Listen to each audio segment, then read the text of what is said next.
And here is what is terribly dangerous, which I hadn't even realized really until this week, although I'd been worried about it.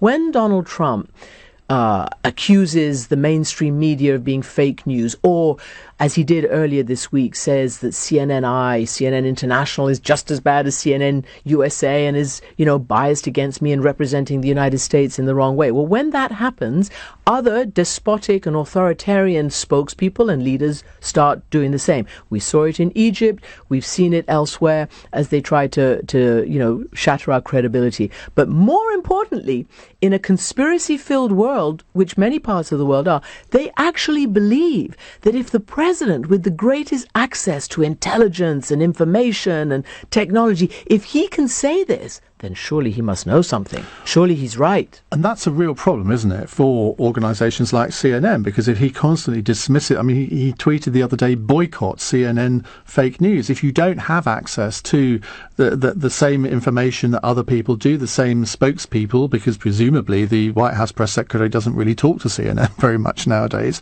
No, they do. CNN's in the White House press room. But that makes your job far more difficult. Well, it's not just difficult, it's dangerous. In the United States, news has been incredibly politicized in the days since Fox News came up on the cable landscape, and essentially everything became political then. News reporters, news agendas were forced into partisan corners. And for me, that's the most destructive thing that's happened to what our mission is. And our mission is to be objective. Our mission is to travel the world or the country or wherever it is and give people objective, fact-based information and let them, to an extent, make up their own mind. What's happened is that it's been forced by political and ideological agendas into these partisan corners, and that's very destructive.